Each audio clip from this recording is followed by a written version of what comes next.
Hi everybody, welcome to another episode of Rhythm Renegades. I'm really excited to have this guest on the show today. His name is Louis Daniel Joly, and he is living in Canada right now.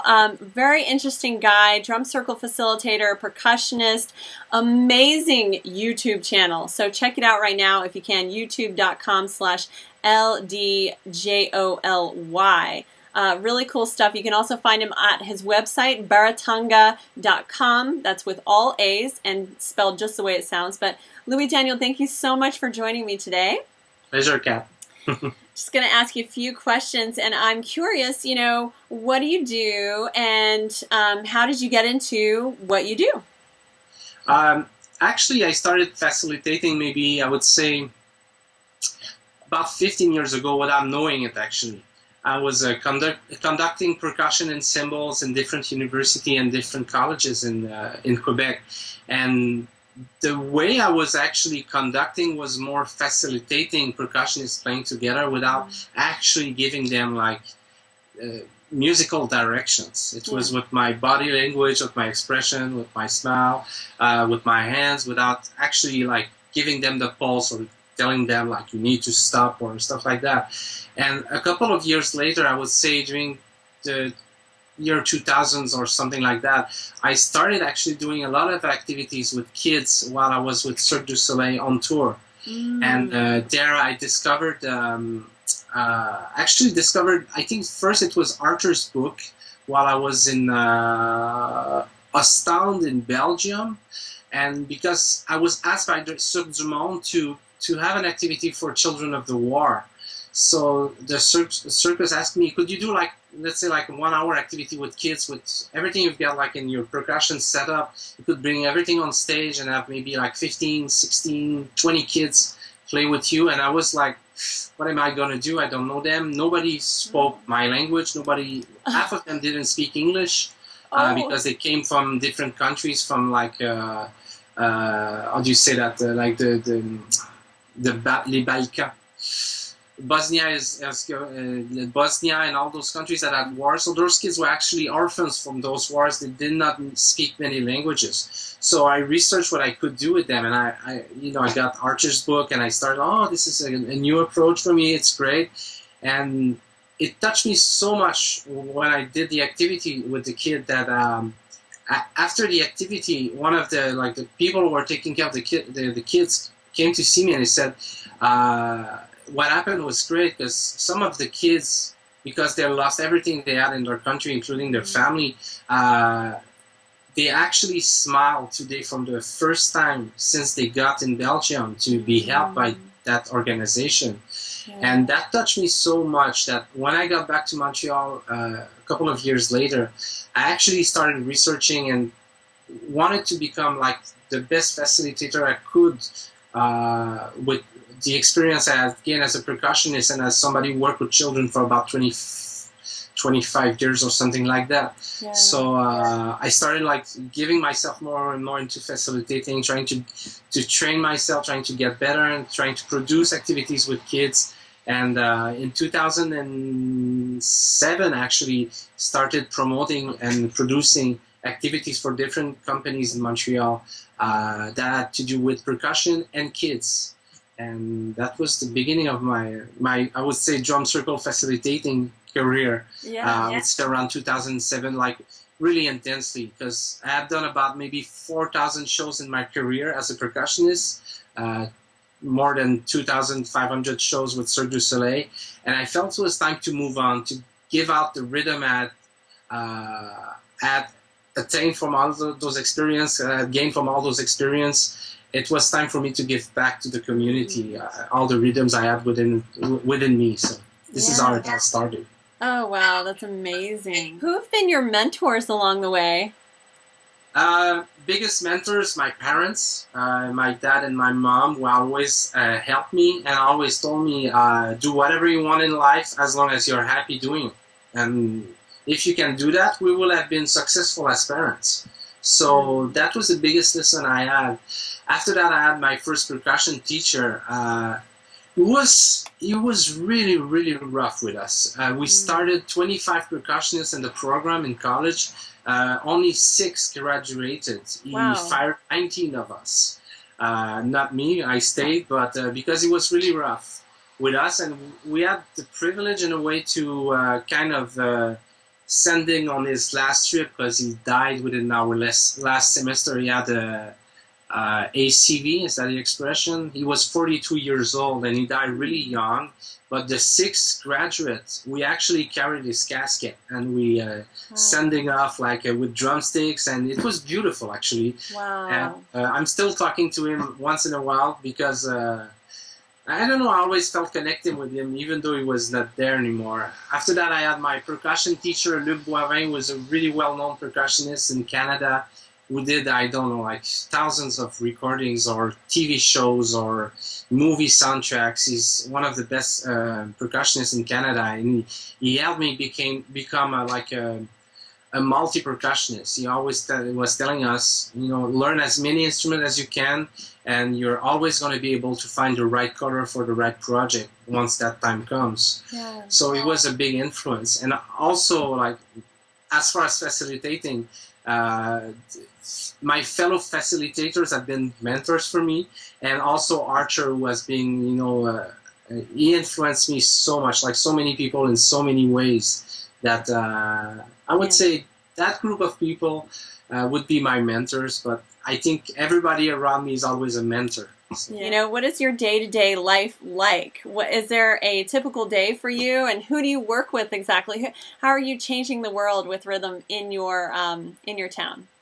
Like I was telling you earlier before the interview, you always have to adapt yourself to whatever situation. I'm really, like I was telling you about alpine skiing. This is why I always loved alpine skiing. You're going downhill, facing down the hill, and you're always ready to react right or left. And this is why I never snowboard, because I didn't like the fact I was like kind of looking one way, not seeing behind me.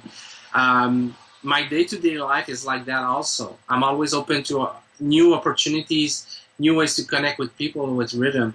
Sometimes I'm going to be performing as a percussionist. I'm still performing as a percussionist. The next day I might be a consultant for schools in Quebec about how to integrate different types of percussion activities within their programs. The next day I could be with a client about producing like a crazy percussion shows, like I did today actually, with huge valves that are used for nuclear plants and petroleum plants, that we're going to create a 15-minute percussion shows only while using those valves, like spinning them, hitting them, and playing with them a lot.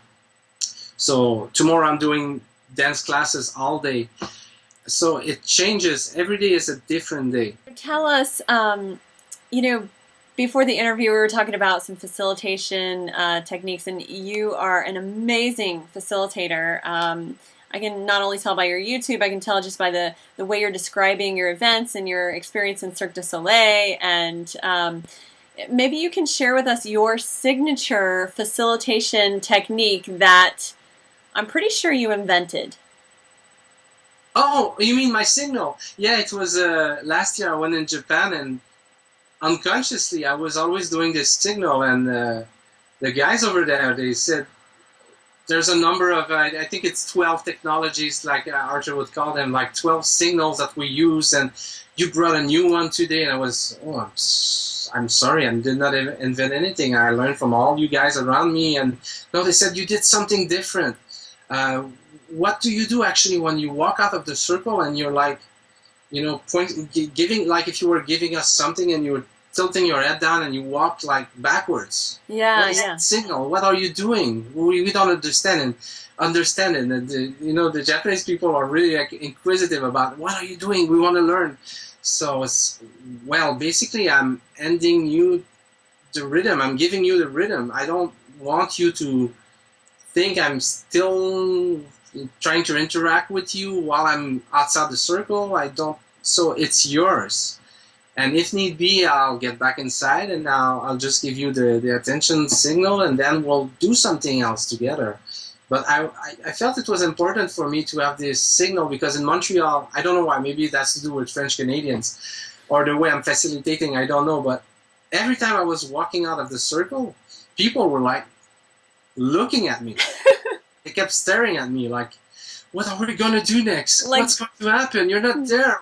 It's going to crash. And I actually had to hide myself behind chairs so people, were not able to see me. So I started doing that signal. And actually now I explain what it means to people so they can understand it's their time together.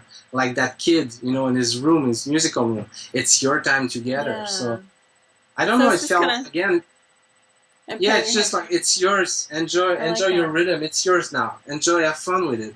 It's probably been invented, but I don't know. The people in Japan, like, they pointed it out to me, like, oh, this is new, and okay, why not?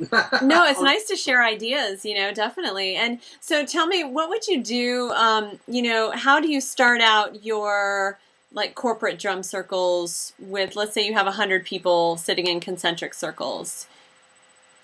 Usually, the way I think that works well for corporate drum circles is I try to keep it as much as possible as a surprise. Like, I'm trying to get the organizers to keep it as much as a surprise, so the people, they don't have apprehensions.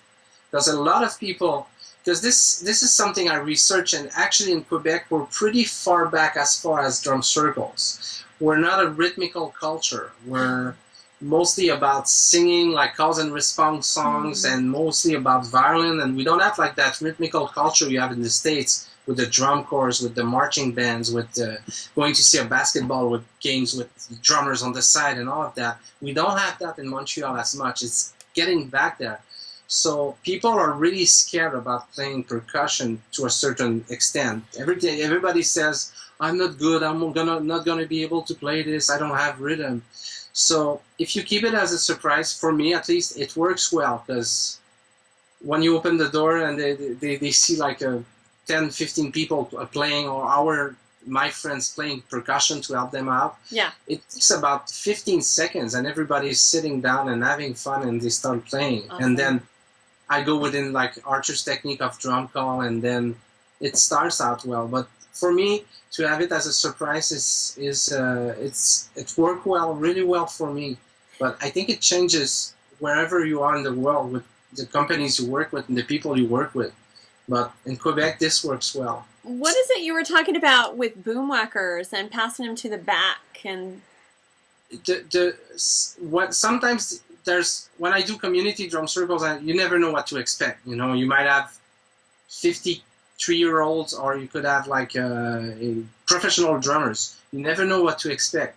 But when I do planned drum circles, like corporate drum circles, I try to incorporate as much logistic in the activity, but the logistic is done by the participants. I always have staff on location, but I want to responsibilize the participant. I don't want them to feel they're in a 5-star rhythmic camp. So they need to work. They need to sweat a bit. So at one point, like you were talking about, if I'm using boomwhackers as a transition, like a mid-activity, just to give them the chance to change instrument, I'm actually going to try to have them manipulate like the boomwhackers, bring them back in the box, reposition the drum, reposition the chair, take care of your circle. It's your circle. Take care of it. And then change instrument, and we're going to start again. So I'm trying to responsibilize them as much as possible. That's something that works well for me also, is to not feel them they're in a, like I was a percussion spa. I love that. It's about, working together and playing together. Doing the work. Yeah, absolutely. Very cool. Very cool. Oh, well, thank you so much for doing this interview, Louis Daniel. This is wonderful. Je parle français un peu, mais pas très bien. Mais merci beaucoup. Oui? Ça fait plaisir, Kat. À bientôt. À tout à l'heure.